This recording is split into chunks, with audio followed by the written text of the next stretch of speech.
Okay, here's my process journal entry number 3. Um, it's been a couple weeks since I took the last video. I've got about a week until my next meeting with Mr. Tyndall in class. A little more than a week. Just to give you an idea of how long it's been and how long it will be until I have anything more to put in the collaboration department since we've been on break from school for a couple weeks. Anyway, here is my arm. It's been fully built now. All of the servos are routed. The wires anyway are all routed. They're not all connected. I don't have any programs that run all 4 of them yet. Um, I only have I have like 3 programs. One of them doesn't work so well right now. I had 2 of them that are actually almost identical. They just do different. They do slightly different things. I have here. You'll notice the breadboard is hooked up to the Arduino. It's got these 2 things, which are potentiometers. So basically, what they do is when you turn them, they send a signal in number form to the computer, which will interpret that as an angle to rotate the servo to. So this one here is wired to potentially control the middle servo. So they're all labeled. So the middle one is the one underneath that controls the rotation of the arm on the base. And then this one is the left one. And then the one on the other side that matches it is the right one. This one's called the claw servo for, I would hope, obvious reasons. So this one here would control the middle. This one here I have actually powered up right now. Controls the claw. So if I turn it, the claw can open and close. So I'll show you the actual code in a second. But so the way this works, the whole thing really works. The potentiometer will take, well, it'll send input to any wires that are connected. It has 3 prongs, I suppose, that plug in to the breadboard. So it's plugged in on this side. And so anything that goes upwards from those 3, it'll send inputs to or take inputs from. So it's just a really simple potentiometer, so it doesn't take inputs really, except for power. So the black is the ground, the red is what's giving it power, and then the yellow, green, and orange wires are connected to the actual servo. So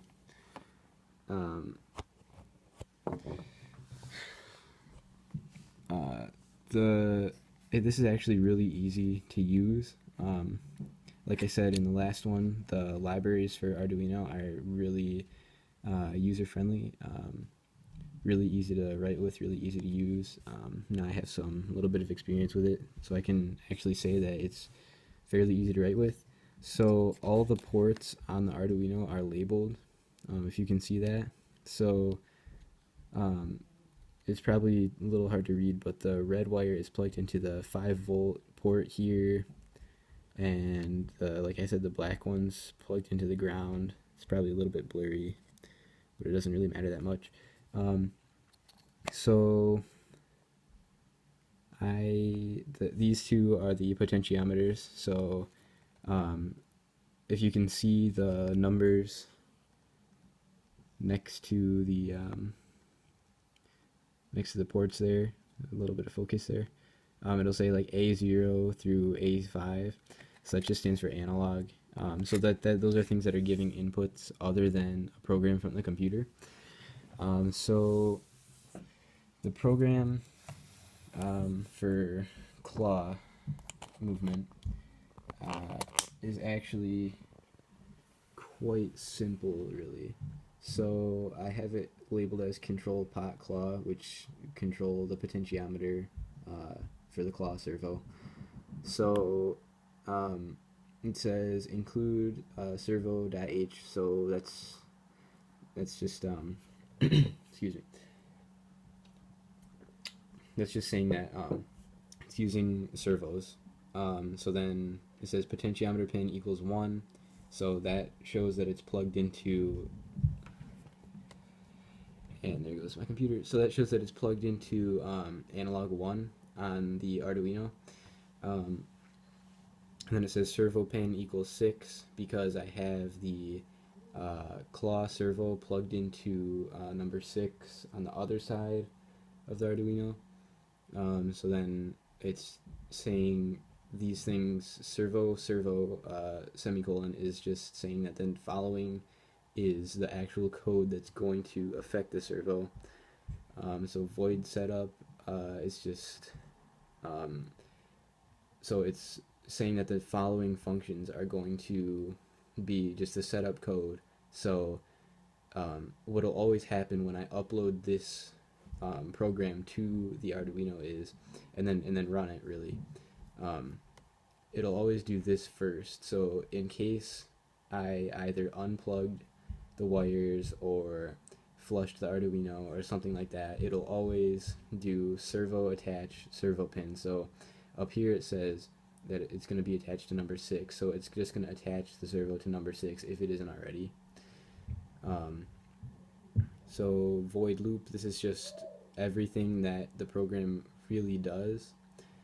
So the thing about especially the claw is that it doesn't have full 360-degree movement range. So as you can see, it'll only want to go, it'll only go until it's closed, and then the servo will kind of run itself until it just overheats. And same with that way, except I have it stopped right now so that it won't actually try to open any farther than that. So it has its limitations. So I put it in as about 180 degrees. So 90 for each side of the claw. So anyway, that's what the numbers here behind the slashes are. So you can double slash in any lines of code, which is, I think, pretty standard of IDEs. Anyway, you can just do that, and then anything behind that will be grayed out compared to the text of the actual code, and then it's for notes or whatever. So this is saying that it'll read from the analog ports. So the potentiometer pin will read the number that's coming from the potentiometer. So the number can be anywhere from 0 to 1023. It can read those numbers. So then, to make sure that it doesn't actually go to a value of 123, because that would be not even possible for any of these things to accomplish as an angle, because the servos would read them as angles. So if you divide this number by 6, it gives you a little less than, I think a little more than 180, which is fine. That's why when I close the claw all the way, you can hear the servo kind of grinding a little bit. So the next line, angle equals reading 6, so it'll read the number that the potentiometer sends, divide it by 6, so it'll always give me a number between 0 and 180. And then it's just saying that the servo will go to that angle. That's the last line. So really, this is a pretty simple program.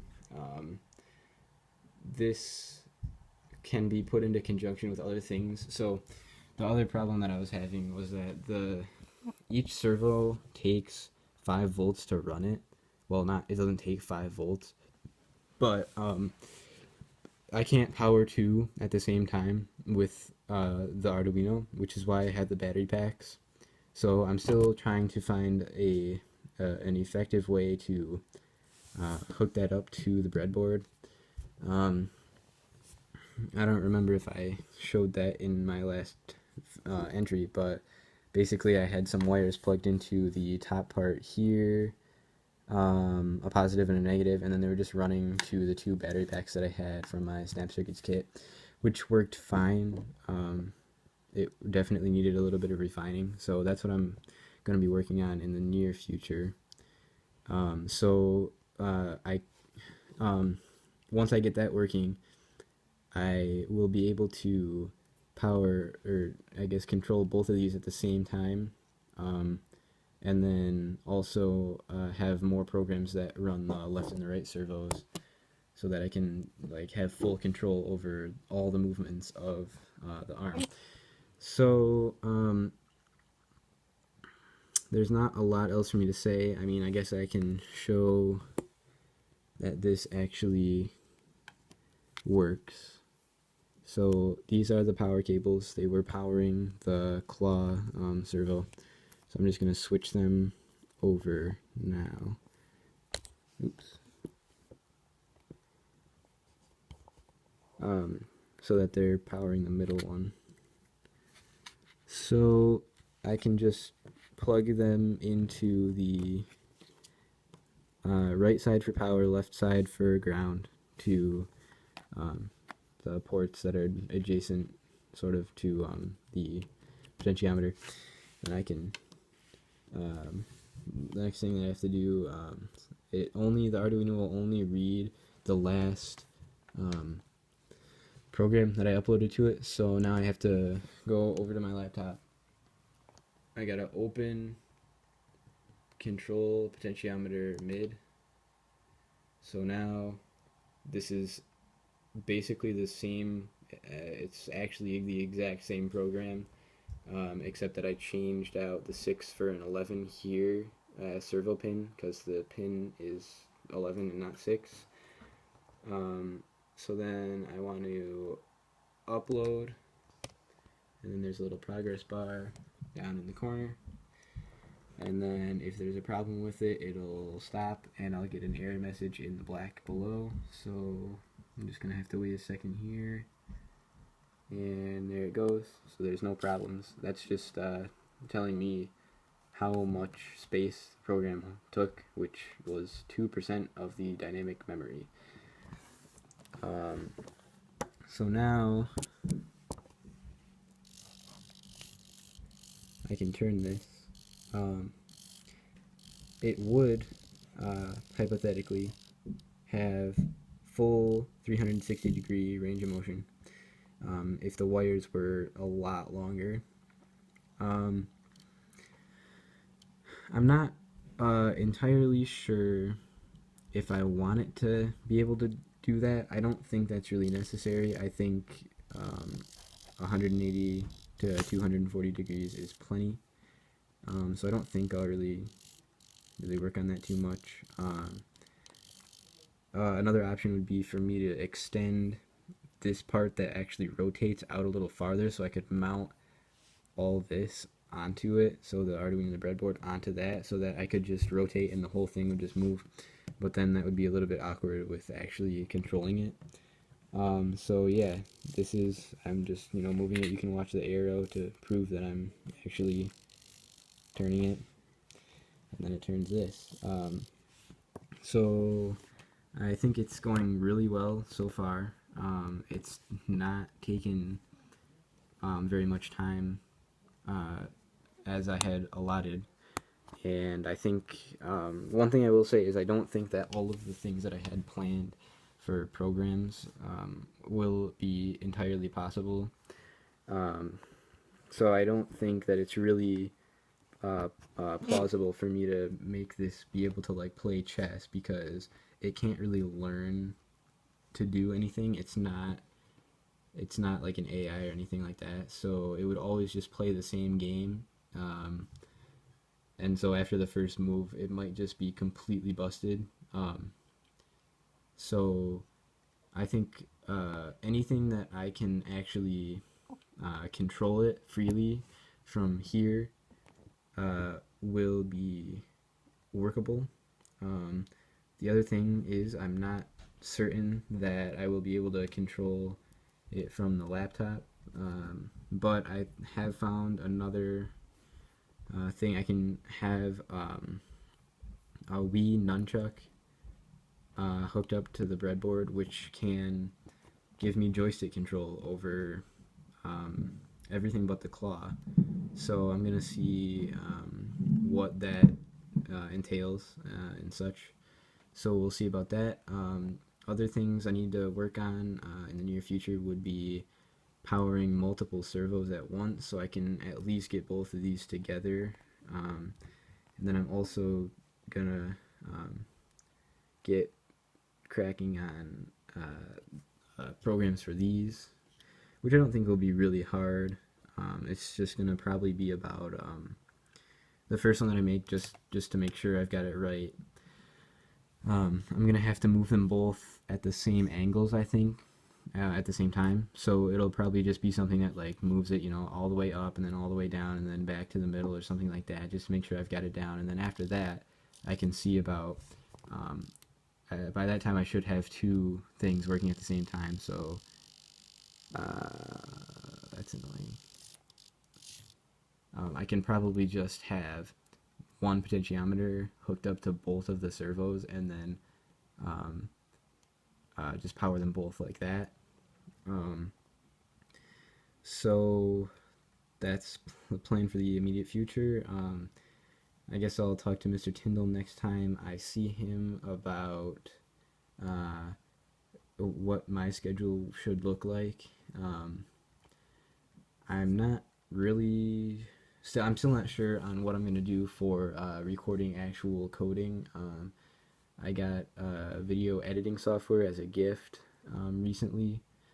I can probably find some like free open source screen capture software or something that I can use to that effect. Something to that effect. Other than that, I don't really have anything else to report right now, so I'll get these 3 videos uploaded pretty soon so that they're ready for next Thursday, and yeah, that's about it.